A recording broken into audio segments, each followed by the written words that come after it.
Forgive me if this is a naive question, but how on earth do you prepare for that? Good question. Princess Anne personally stopped the secret transfer of Queen Elizabeth's jewelry before it was too late.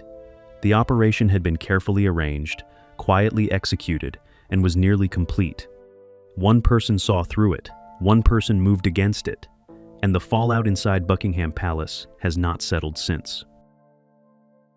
The Queen's collection and what it represents. You see, it's much smaller, isn't it? I mean, it was the same height. You know, it would have been up to about there when my father... There is no collection like it in the world.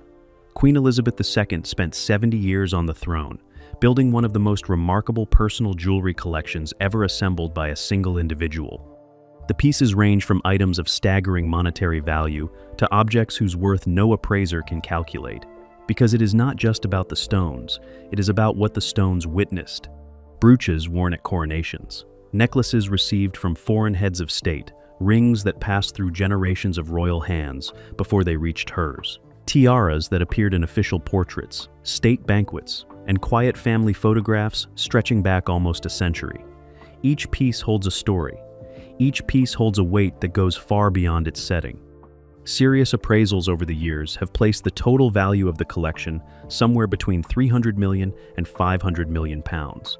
Some analysts believe that the range is even conservative. When you factor in the historical significance of specific pieces, the numbers become almost meaningless. The Vladimir tiara, the Girls of Great Britain and Ireland tiara, the Cullinan brooches, the Greville emeralds. These are not simply expensive objects, they are artifacts of British history.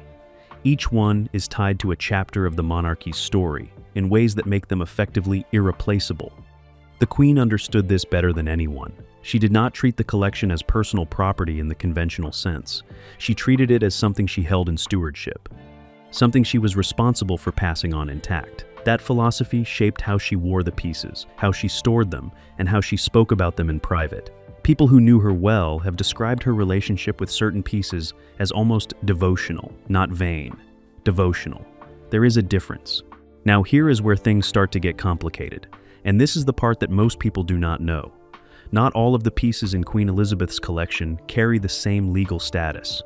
Some are classified as crown jewels in the formal sense, meaning they are held in trust for the nation. They cannot be sold. They cannot be gifted. They cannot be moved without formal authorization from the relevant custodians of the crown. Those pieces were never in dispute. Nobody was going to walk out of Windsor Castle with the imperial state crown under their arm.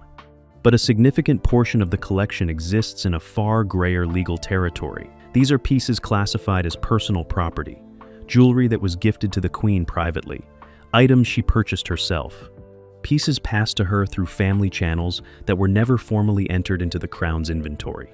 Under British law, personal property can be bequeathed, it can be transferred, it can be redirected, and crucially, the terms of that redirection are governed by a private will whose contents the public will likely never see.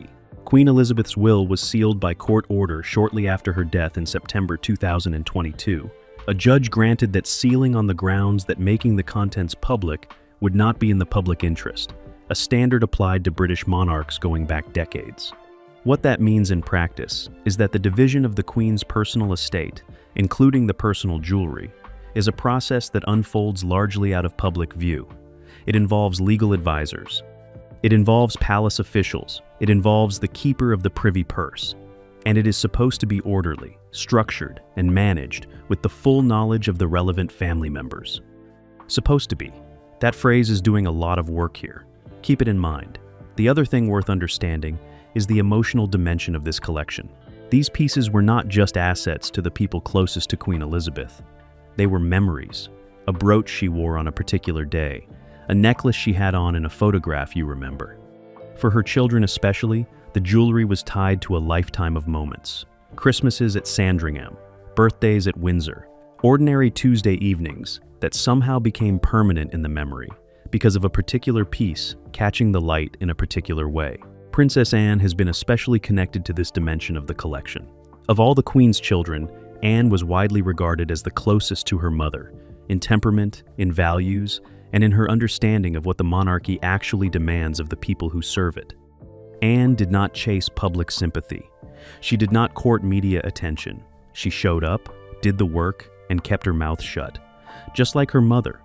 That shared ethic created a bond that went beyond the usual parent and child dynamic. It was a bond built on mutual respect between two people who understood each other's burdens.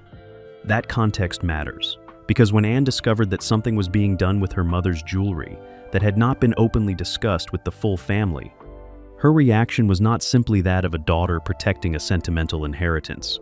It was the reaction of someone who understood exactly what those pieces represented, exactly what her mother had intended for them, and exactly how far certain parties were willing to go to get their hands on them before anyone noticed. The collection was the flashpoint, but the fire had been building long before anyone struck the match.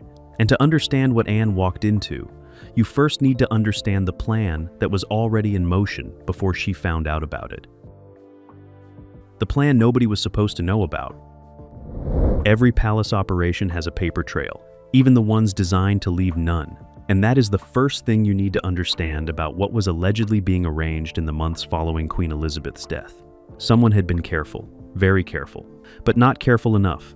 The Queen died on the 8th of September, 2022, at Balmoral Castle. Within hours, the machinery of royal transition had already begun moving. Accession proclamations, state funeral logistics, the formal transfer of constitutional duties to King Charles III. There was so much happening simultaneously that the sheer volume of activity created something valuable for anyone with a private agenda.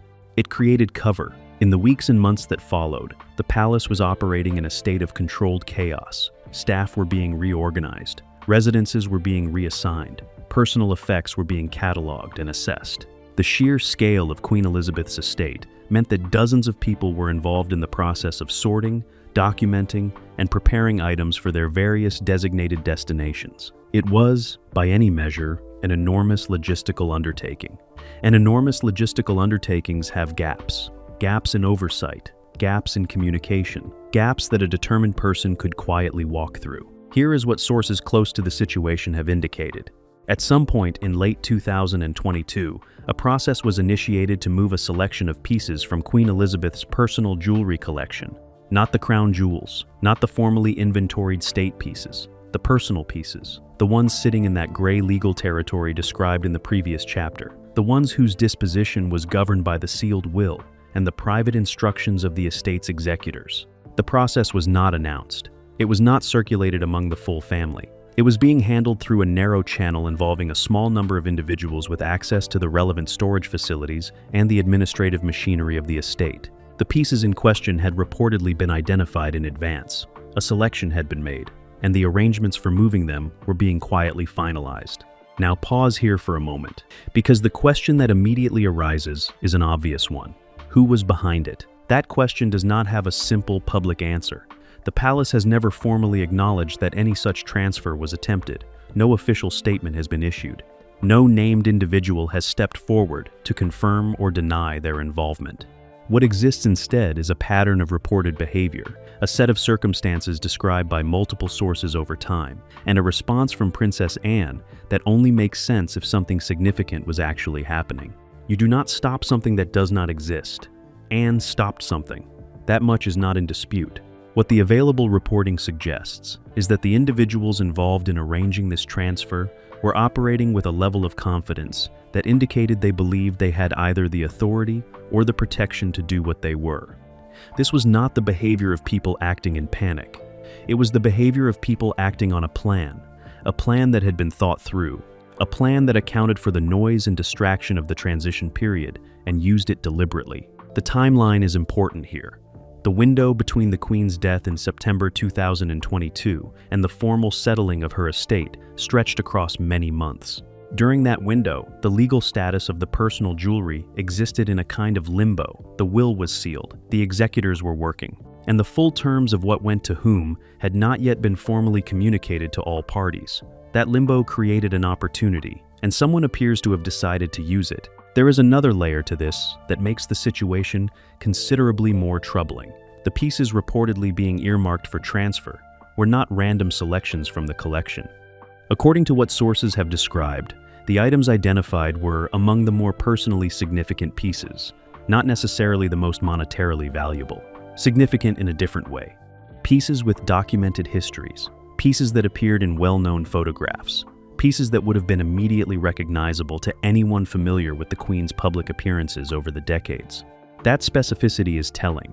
You do not put together a list like that randomly. A list that precise requires knowledge.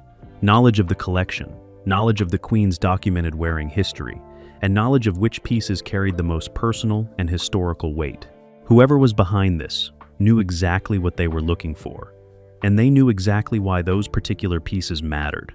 The logistics of the transfer had apparently progressed to a fairly advanced stage before the alarm was raised. Storage arrangements had reportedly been discussed. The movement of the pieces had been factored into a broader schedule of estate activity, presumably to make it less conspicuous. There were people in place who were aware of what was being planned. And crucially, the assumption appears to have been that the transfer would be completed before anyone with the standing and the will to challenge it became aware of what was happening. That assumption proved to be the fatal miscalculation, because the one person you do not want finding out about a plan like this, the one person with both the intimate knowledge of the collection and the absolute refusal to be managed or placated, is Princess Anne. And Princess Anne found out. Exactly how she found out has not been fully established in the public record. What is clear is that by early 2023, Anne had become aware that something was being arranged with her mother's jewelry that had not been brought to the full family's attention. The details of how that information reached her, whether through a staff member, through her own inquiries, or through the kind of institutional instinct she has sharpened over 5 decades of royal service, remain unclear. What is not unclear is what she did next, because what Anne did next was not subtle. It was not diplomatic. It was not the kind of measured, behind closed doors murmur that royal disputes usually produce. It was a direct, forceful intervention, and it stopped the transfer in its tracks.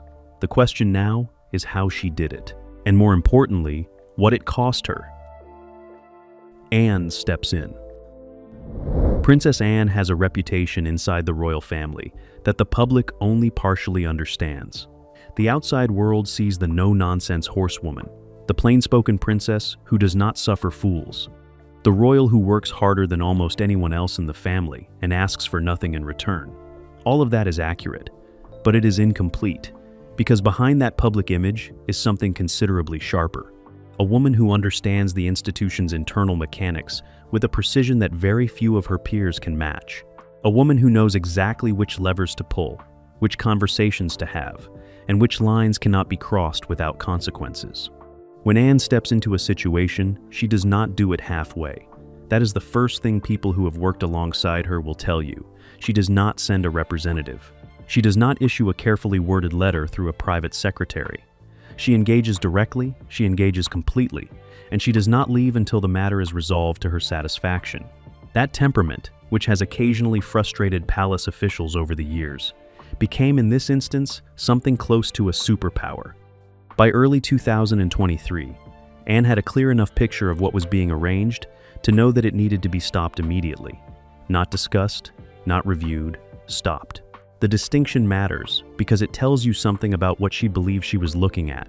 If this had been a misunderstanding, a clerical error, or a well-intentioned but poorly communicated decision by the estate's administrators, Anne would have handled it differently. She would have asked questions. She would have sought clarification. The fact that her response was immediate and forceful suggests she had already moved past the question of whether something was wrong. She knew something was wrong. The only question was how far it had already gone. The first move Anne reportedly made was to go directly to the individuals she believed were responsible for initiating the transfer, not through intermediaries, not through the formal palace communication channels that can slow a conversation down by days or weeks, directly, in person. The nature of those conversations has not been publicly detailed, but multiple sources have described them as being unambiguous in tone. Anne was not there to negotiate. She was there to make clear that what was being arranged was not going to happen, and that if it continued, the consequences would extend well beyond a private family disagreement. That last point is significant, because one of the things Anne reportedly made clear in those initial conversations was that she was prepared to escalate, not to the press. Anne has never in her life run to the press, but to the formal legal and institutional mechanisms that govern the handling of royal estates, the office of the keeper of the privy purse, the legal advisors managing the estate, and if necessary, the executors of the Queen's will themselves.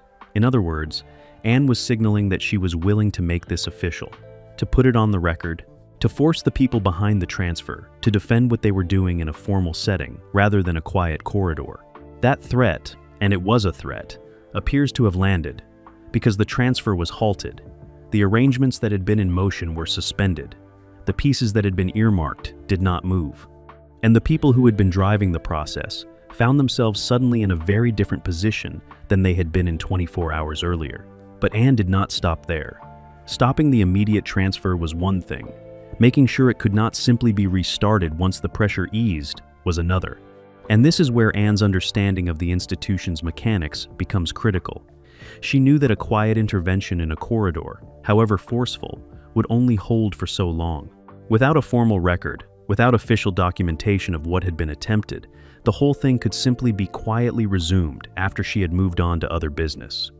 So Anne pushed for the matter to be formally noted. Exactly what form that documentation took is not something that has entered the public record. But the effect of it was to create a paper trail around what had been attempted, a record that would make any future effort to move those pieces considerably more complicated, because now there was a documented challenge. Now there were questions on record, and anyone attempting to restart the process would have to answer those questions before they could proceed. The legal dimensions of what Anne was navigating deserve some attention here. Under British law, the personal property of a deceased individual is managed by the executors of their estate. Those executors have legal obligations to the beneficiaries named in the will and to the terms the deceased set out. Any transfer of estate property that falls outside those terms, or that occurs before the formal distribution process is complete, is not simply a family matter, it is a potential legal matter. Anne understood this, and her willingness to invoke that legal framework, rather than keeping the dispute purely within the family, was what gave her intervention its real force. There is something else worth noting about how Anne conducted herself throughout this episode. She was apparently not interested in making enemies unnecessarily. The goal was not to humiliate anyone. The goal was not to create a public scandal. The goal was to stop something that should not have been happening and to make sure it stayed stopped. People who were present for parts of this period have described Anne as being controlled, focused, and entirely clear about what she wanted. No theatrics, no emotional appeals, just a very direct statement of where the line was and what would happen if it was crossed. That restraint, in its own way, is as telling as the intervention itself, because it tells you that Anne was not acting out of anger, even if anger would have been entirely justified. She was acting out of principle, out of a belief that her mother's wishes, her mother's legacy, and her mother's collection deserved to be protected by someone who had both the standing and the will to do it. She had both, she used both, and the people who had assumed she would not find out, or that she would be too cautious to act if she did, had fundamentally misjudged the woman they were dealing with. The transfer was stopped, but stopping it did not make the underlying tensions disappear. If anything, it brought them into sharper focus. And what those tensions revealed about the state of the royal family is something the palace has been quietly managing ever since. The fault lines this exposed. When a family argument breaks out over an inheritance, it is rarely just about the inheritance. The objects at the center of the dispute are usually a proxy for something older and deeper. Grievances that predate the death, loyalties that were never fully declared, power arrangements that everyone understood but nobody ever wrote down. The argument about the jewelry was like that. It was never really about the jewelry. It was about everything the jewelry represented. And once Anne's intervention forced the situation into the open, at least within the family, what came out was not pretty. To understand the fault lines this episode exposed, you have to go back further than September 2022. You have to go back to the years leading up to the Queen's death, when the internal dynamics of the royal family were already under significant strain. The departure of Prince Harry and Meghan Markle in early 2020 had sent shockwaves through the institution that had not fully subsided. The death of Prince Philip in April 2021 had removed one of the key stabilizing forces in the family's private life. And the question of what the monarchy would look like under Charles had been generating quiet anxiety among the senior royals for years before it became a reality. Into that already pressurized environment, the Queen's death introduced a new and explosive variable: the question of legacy. Not just the constitutional legacy, which was handled through formal channels and managed with reasonable efficiency, but the personal legacy, the private legacy. The question of who got what, who was remembered how, and whose place in the story of the monarchy was secured, and whose was diminished, that question touched everything. And it touched the jewelry more directly than almost anything else. Here is why. The pieces in the Queen's personal collection were not just valuable. They were visible, they were documented. They appeared in photographs, in portraits, in film footage stretching back to the 1940s. When a piece from that collection is seen on a particular person at a particular event, it sends a signal. It says something about that person's relationship to the Queen. It says something about their standing within the family. It says something about continuity and inheritance in a way that a bank transfer or a property deed simply does not. Jewelry, in the context of the royal family, is not just an asset, it is a statement. That visibility is precisely what made the reported transfer so charged. Because whoever ended up with those pieces, particularly the more historically significant and publicly recognizable ones, would not just have acquired valuable objects, they would have acquired a form of symbolic capital. A visible, documentable connection to Queen Elizabeth that could be deployed at public engagements, in official photographs, in the ongoing project of building or reinforcing a royal identity. In a family where symbolism is currency, that matters enormously. Now consider the timing. The transfer was allegedly being arranged during the period when the new reign was still finding its footing. King Charles was establishing his court. Roles were being defined. Relationships between the working royals and the palace were being renegotiated.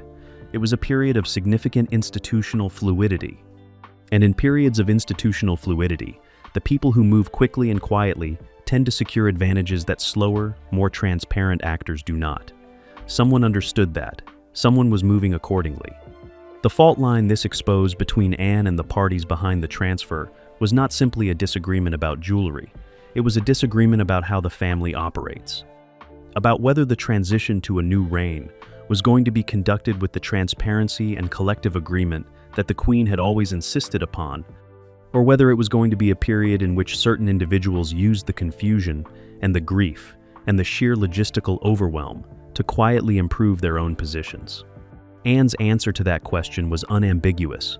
The answer of whoever was behind the transfer was equally unambiguous. They simply pointed in opposite directions. There is a broader context here that connects this episode to patterns that have been building inside the royal family for years. The relationship between the older generation of royals, Anne, Edward, and to a lesser extent Andrew, and the newer institutional power center forming around the Prince and Princess of Wales has been a source of ongoing tension since well before the Queen's death. The palace's center of gravity has been shifting steadily toward William and Catherine. Resources, attention, and institutional support have followed that shift. And the senior royals who built their identities around serving Queen Elizabeth have had to navigate a new landscape in which their roles are less clearly defined and their access to the center of power is considerably reduced. Against that backdrop, the jewelry episode takes on an additional dimension, because it was not just about what the pieces were worth or what they symbolized.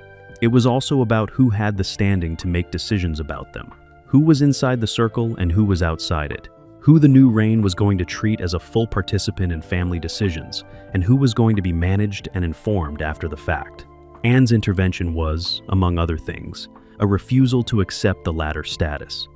A clear statement that she was not going to be a peripheral figure who found out about major decisions involving her mother's estate through the back door. The response to her intervention, the suspension of the transfer, and the apparent reluctance to formally acknowledge what had been attempted, tells its own story. It suggests that the parties involved knew they were on uncertain ground, that they were not entirely confident their actions could withstand formal scrutiny, and that Anne's willingness to invoke formal mechanisms had introduced a level of risk they had not fully accounted for when they set the plan in motion. What it also exposed was something about the information architecture of the new royal court. Who knew what and when?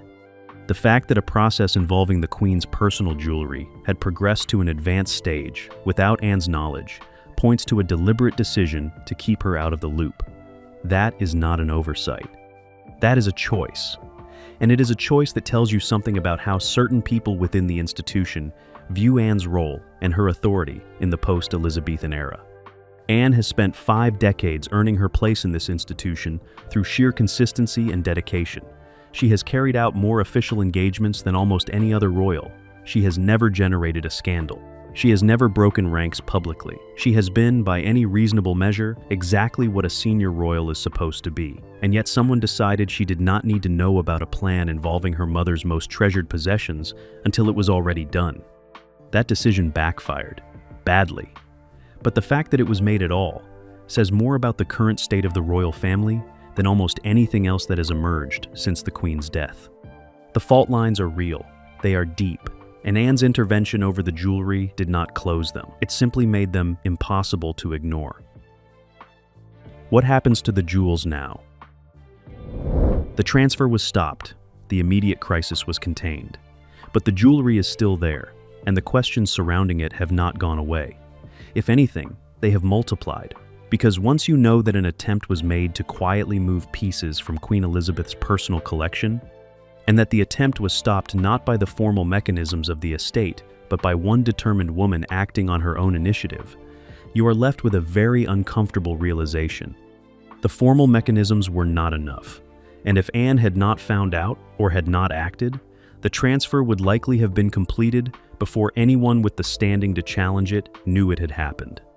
That realization has consequences. It raises questions about the adequacy of the oversight structures governing the handling of royal estates. It raises questions about the role of the executors and whether the processes they oversee are genuinely transparent to all relevant family members. And it raises a question that nobody inside the palace wants to answer publicly, but that sits at the center of this entire episode. If this was attempted once, what else has been attempted that nobody found out about? That question hangs over everything that follows. Keep it there. In terms of the collection's current status, the pieces that were reportedly earmarked for transfer remain within the formal inventory of the estate. They have not been publicly redistributed. No official announcements have been made about which members of the royal family have received which items from the Queen's personal jewelry. The palace's position, to the extent that it has a position, is that the distribution of the personal estate is a private family matter being handled through appropriate legal channels. That position is technically accurate. It is also, given everything that is now known about what was attempted, deeply inadequate. What is known is that certain pieces from the collection have begun appearing in public. Queen Camilla has been seen wearing several items that formed part of Queen Elizabeth's documented collection, including pieces that carry significant historical weight. Some of those appearances have generated quiet commentary among royal watchers who are familiar enough with the collection to recognize what they are looking at. The palace has not provided detailed commentary on the provenance of specific pieces worn at specific occasions, which is standard practice. But the visibility of those pieces on Camilla has not gone unnoticed. Princess Catherine has also been seen with items understood to be from the collection, most notably pieces that were associated with Princess Diana, and that passed through the Queen's hands before being designated for the Wales household. Those appearances have generally been received positively, framed as a form of continuity and tribute. The symbolic logic is clear, and the public response has reflected that clarity. What is considerably less clear is the status of pieces that fall outside those two categories. The pieces that were neither formally designated for the new Queen consort, nor part of the documented inheritance line running through the Wales household. The pieces that sit in the gray zone. The pieces that were reportedly being moved before Anne intervened. Where those pieces are now, and what their ultimate disposition will be, is not something the palace has addressed. And the silence around that specific question is its own kind of answer. Anne herself has not spoken publicly about any of this. That is entirely consistent with who she is and how she operates. She did not intervene in order to generate a story. She intervened in order to stop something. Having stopped it, she returned to the work she has always done: official engagements, quietly fulfilled obligations. The relentless, unspectacular dedication to duty that has defined her public life for 5 decades. If she is angry, she has not shown it publicly. If she is watching carefully to make sure the situation does not restart, That watchfulness has not translated into any visible action. But people who know Anne well will tell you that her silence on a matter does not mean her attention has moved elsewhere. Anne does not forget, and Anne does not stop watching. The palace, for its part, has been managing the fallout from this episode in the way it manages most uncomfortable internal situations, through silence, through redirection, and through the slow passage of time. The hope, presumably, is that the details remain contained within the family and the small circle of people with direct knowledge of what was attempted. The hope is that no formal record surfaces. The hope is that the story stays where palace stories are most comfortable, behind closed doors, in corridors that the public never walks through. That hope may be optimistic, because the people with knowledge of what happened are not a small group. Estate administrators, legal advisors, household staff, and family members all exist at various points of proximity to this episode. And royal secrets, as the last decade has demonstrated with considerable force, have a way of finding the light eventually. The question is not really whether more details will emerge. The question is when, and through which channel. There is a larger issue that this episode forces into focus, one that goes beyond the jewelry, beyond Anne, and beyond the specific individuals involved in what was attempted. It is the question of what the monarchy's internal culture looks like in the post-Elizabethan era. Queen Elizabeth was, among many other things, a unifying force within the family, not because everyone agreed with her or deferred to her on every matter, but because her presence created a center of gravity that held competing interests in a kind of uneasy equilibrium. Her authority was real, her judgment was trusted, and her ability to communicate her wishes, even implicitly, kept certain behaviors in check. That center of gravity is gone now. What has replaced it is a new power structure that is still being negotiated. King Charles sits at the constitutional apex, but his authority within the family as a personal and emotional force is a different and considerably more complex matter. The Wales household is accumulating institutional weight at a rapid rate, and the older generation of royals, who built their identities around serving Elizabeth, are navigating a landscape in which their roles, their relevance, and apparently their access to information about decisions affecting their own family are all in flux. Into that flux, the jewelry episode dropped like a stone into still water. The ripples have been spreading ever since. They have touched questions of trust, questions of transparency, questions of who the new reign is actually for, and who it is willing to leave behind. Anne's intervention answered one of those questions very clearly. She is not willing to be left behind. She is not willing to be managed. And she is not willing to allow her mother's legacy to be quietly redirected by people who calculated that nobody would notice or nobody would act. One person noticed, one person acted, and the jewelry stayed where it belonged. For now. What happens next, inside a family still finding its shape under a new reign, is a question that no one inside Buckingham Palace is yet prepared to answer out loud. Princess Anne has never needed applause to do the right thing. She saw what was happening, she understood what was at stake, and she moved. Queen Elizabeth's jewelry stayed where it belonged because one person refused to look away. That has always been Anne's way. It always will be.